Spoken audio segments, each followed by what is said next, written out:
there's a lot, we have a lot of good ideas, just at this time, not to mention out there. Why don't we just get together and make it an issue? Yes. The only problem with that strategy is if it becomes an issue, it becomes a target as well. And there are many people who don't make the connections. We're a target now. At least when you're going to be a target in the future, you'll know where they're shooting you from. Well, I think the fundamental issue that perhaps can be made is, are we going to accept or reject American decline? So that's what it boils down to. I'm just old enough to remember Sputnik. Okay, I was 5 when Sputnik flew, and it's the first major world event that I can remember from my own direct experience. And I know how we responded to Sputnik. I saw it.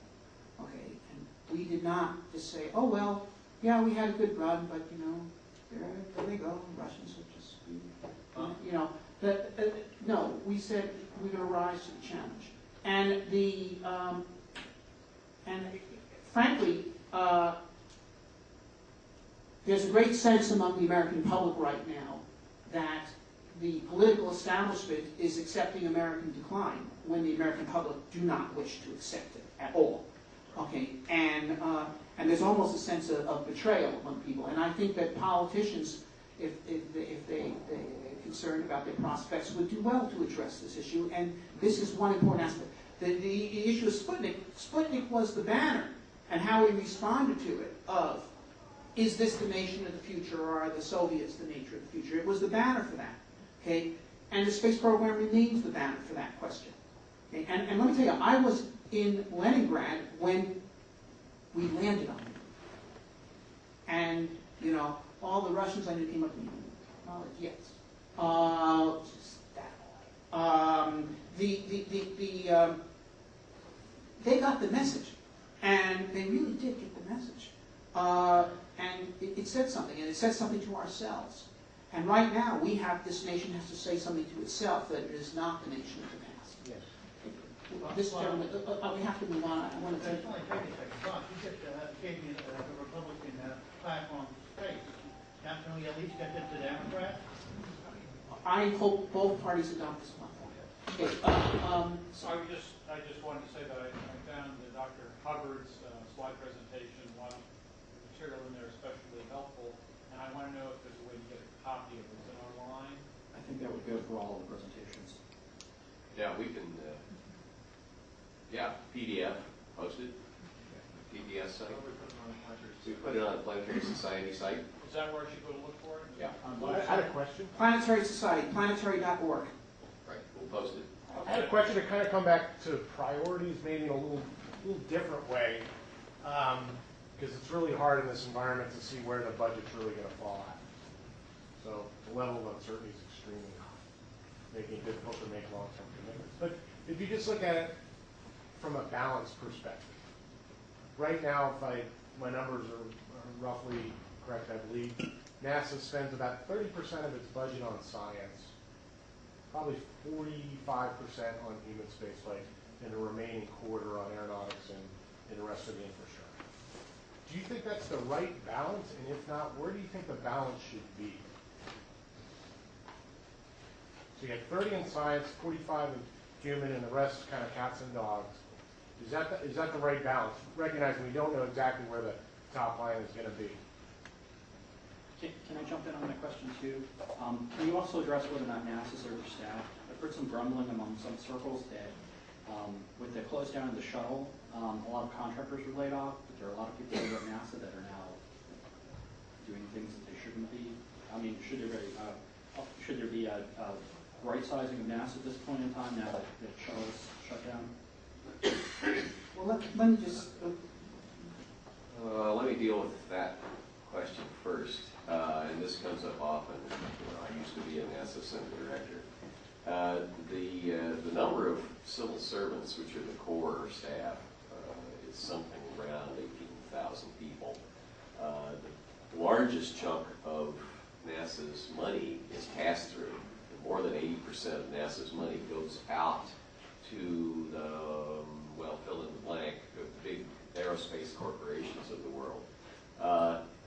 There have been attempts, numerous attempts over the last 50 years to restructure NASA And what has happened is all politics is local.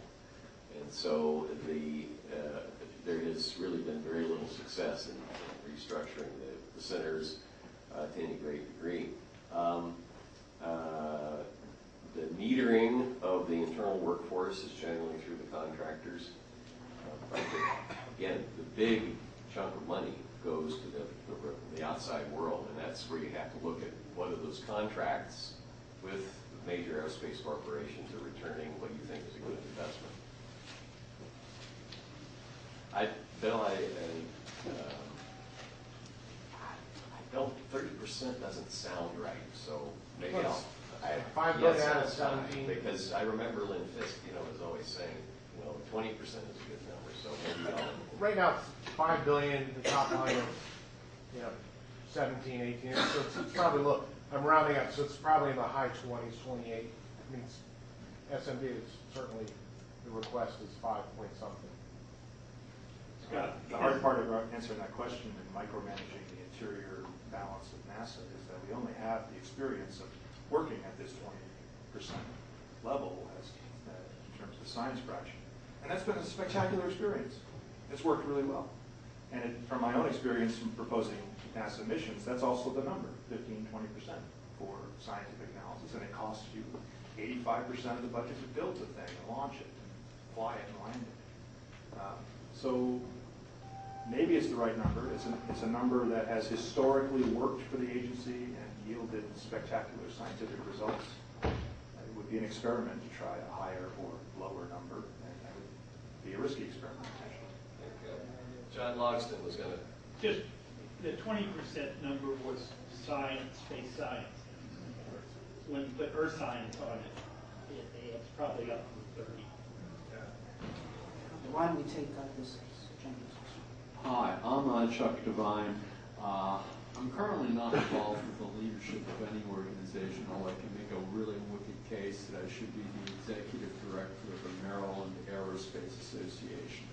I got involved with what's called the STEM problem back in 2006 when I walked into a meeting at the Governor's Workforce Investment Board in Maryland, which is addressing STEM issues, among other things. One of the things I learned while I was leading a committee to create a Maryland Aerospace Association was reasons why young people are turning away from science and tech fields. They're turning away from science and tech fields because of management that is downright abusive and dishonest and doesn't allow people to have normal lives. This kind of thing has been going on for a while.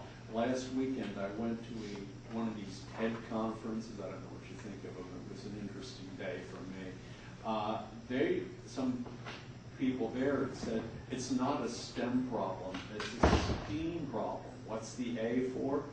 Arts. In other words, bringing in people who know how to deal with human beings, who know how to lead and this kind of stuff. And there's an art side to that.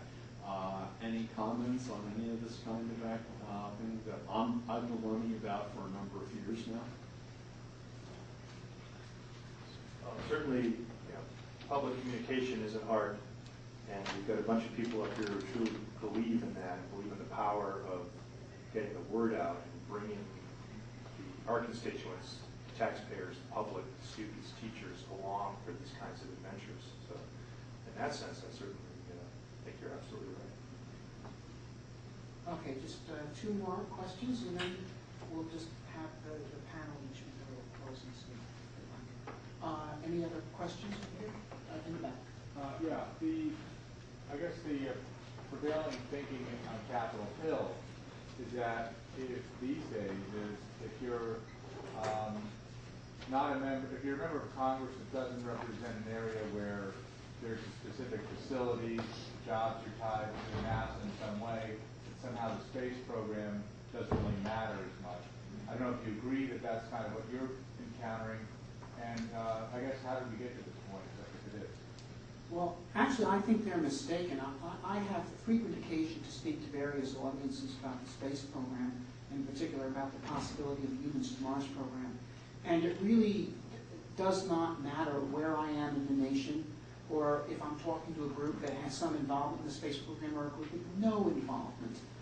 When I talk about the kind of space program I'd like to see, the Mars Direct, the main question I get in one form or another is, why aren't we doing this? This is the sort of thing this country ought to be doing. Weren't we supposed to go to Mars after Apollo? What happened? I mean, this is the sort of thing this country ought to be doing. This is what I just gave a talk yesterday in Milwaukee, okay, which is not a space center. I mean, this to a businessmen's organization, and that's fundamentally the reaction I got. The Congress thinks that the only reason why Americans are interested in space is because it is the jobs in their particular district. They are deeply mistaken.